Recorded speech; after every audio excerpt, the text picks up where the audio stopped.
Welcome back. So I've been on the show floor trying to find you guys amazing things to bring into the live stream, and I found Henrik, the VP of Play at Bang & Olufsen. How are you today? Very good, thanks. Thank you. So he's dragged in this amazing in-room speaker. So we're going to talk a little bit about high-fidelity audio, things being seamless into your living room, and we're going to get started with this amazing thing that's on my lap. So tell me everything about this.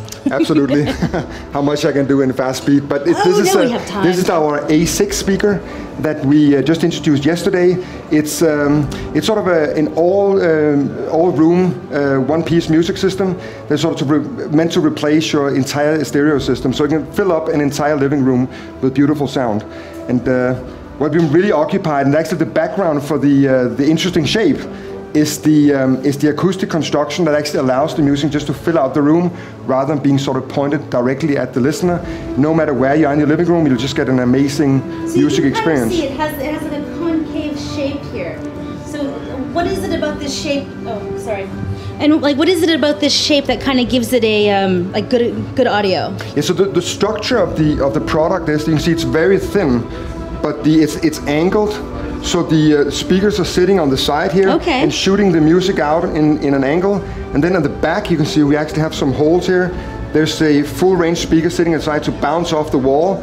So mixing the digital signal comes in a smart way actually allows this to be very sort of an ambient experience of music in the house. So it almost it creates a full room kind of audio experience that almost surround sound from a single location. Exactly. Because typically what's the issue with sort of small stereo system is that it becomes very pointed and you don't get the full sort of stereo experience out of it. This does in a digital way, and the way that we constructed it simply fills out the room with beautiful music. So this connects by Bluetooth.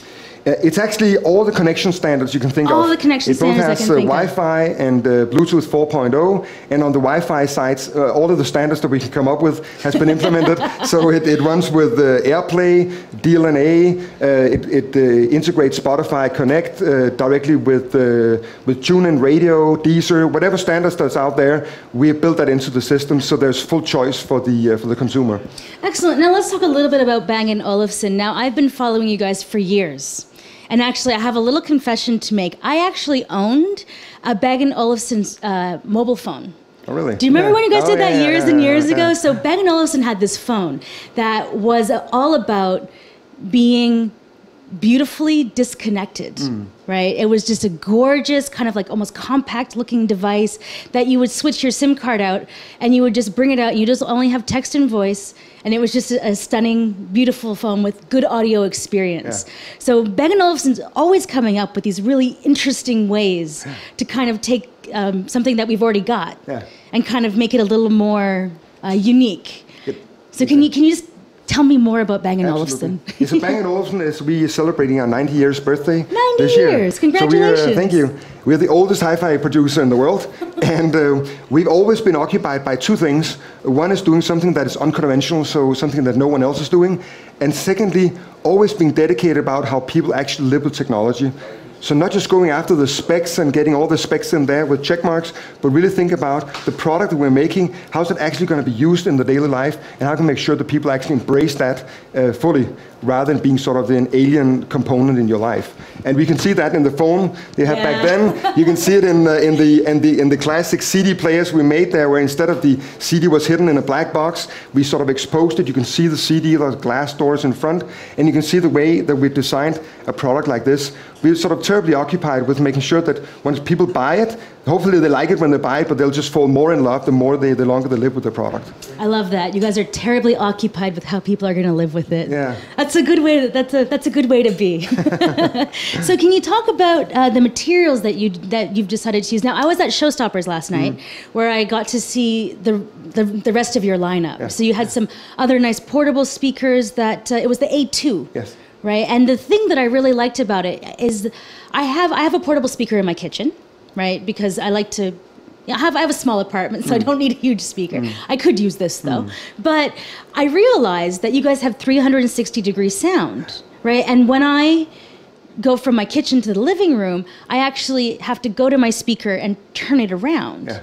Because I never really realized that there's an option not to be able to do that. Yeah. The amazing thing with the A2, which is a Bluetooth speaker we introduced a little over half a year ago, 399 euro sort of price point. It's completely flat, so almost like two-dimensional. So it's easy to carry, slide in your briefcase or your backpack. But when you take it out, it radiates the sound in both directions. And then we're mixing the sound on the digital side in a way that actually creeps around the corners. So no matter how you turn the product around, it always sends out the beautiful music and sort of fill out your space with beautiful music. Oh, that's exciting. And sort of the same idea that we're bringing to this. Of course, this provides much bigger sound, but it's the same idea. You don't need to be occupied about where your music system sits and how it's directed. It just needs to play beautiful music. Yeah, the girl I was the guy that I was talking to last night was telling me that he puts it in the middle of his table for a dinner party. Yeah. And everyone just has perfect sound, and it's just like very seamless, and it's beautiful. Yeah. So we've actually on the website on Mobile Geeks, we actually got a review sample last night, and so Daniel is going to be doing a review, and we're going to be putting it up against. I think he's got like 6 other portable speakers. So we're gonna put it to task and see how good it really is. Fantastic! I'm sure it's gonna do well. I'm positive it'll do good. It's beautiful, and it also has a great leather strap. Yes. So you've on your portable lineup that you were showing last night, you had a lot of leather included. Yeah.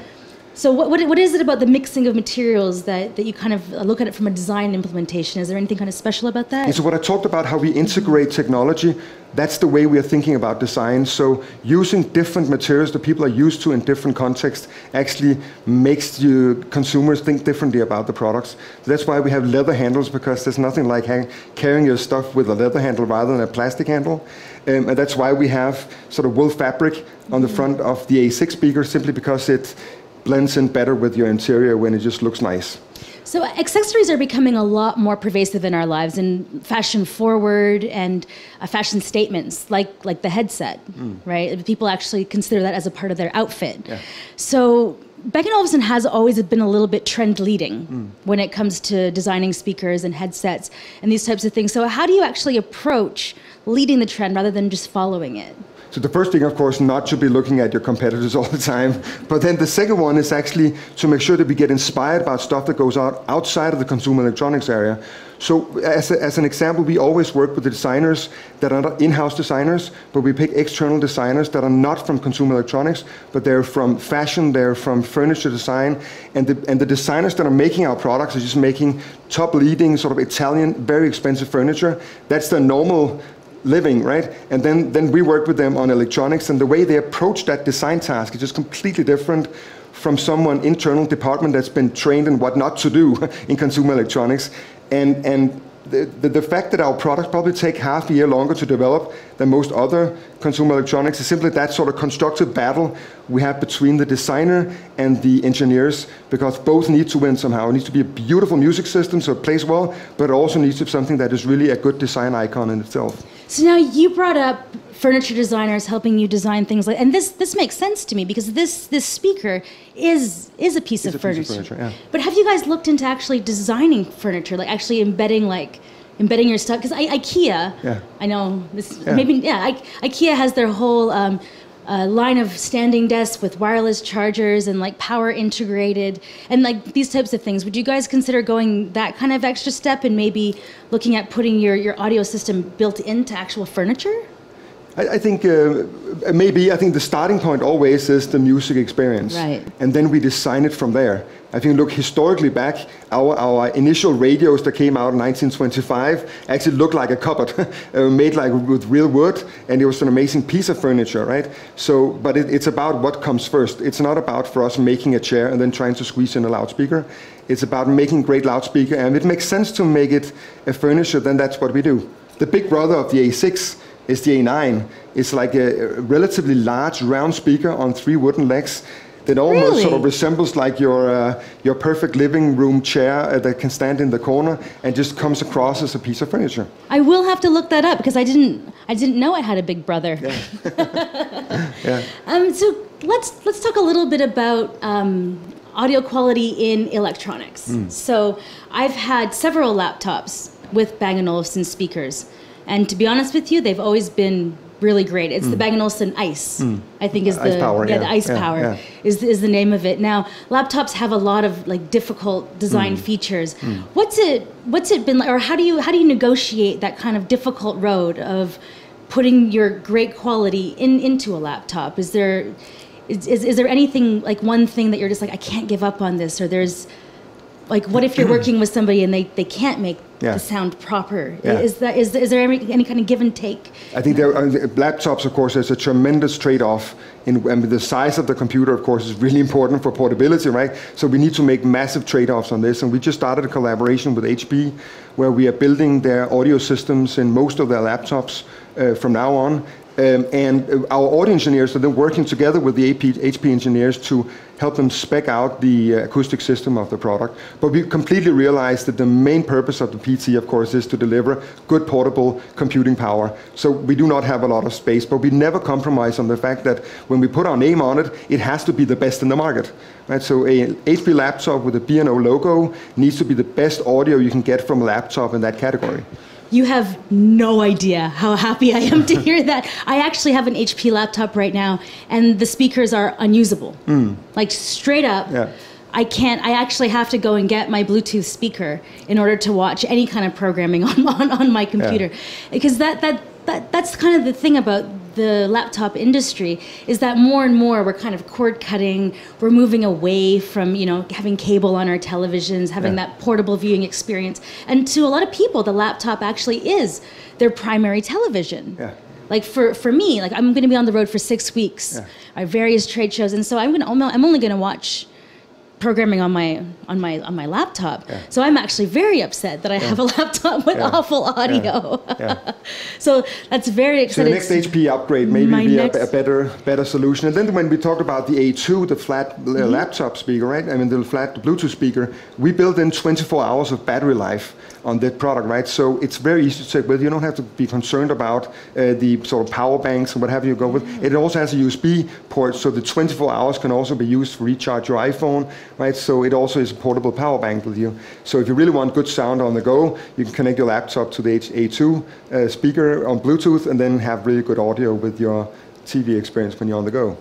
Awesome. Well, I'm very excited about your future HP collaboration, and I'm thankful that you actually brought in the A6. A6, yeah. And that we're going to be reviewing the A2. So fantastic. Keep an eye out on Mobile Geeks in the next few weeks for our Bluetooth speaker comparison, where we're going to take all of these to task, and we're going to head back to the show floor maybe to see kind of what's going on there. Henrik, thank you so much for taking the time to join me. Thank you very much. Thank you. All right, guys. We'll see you again soon.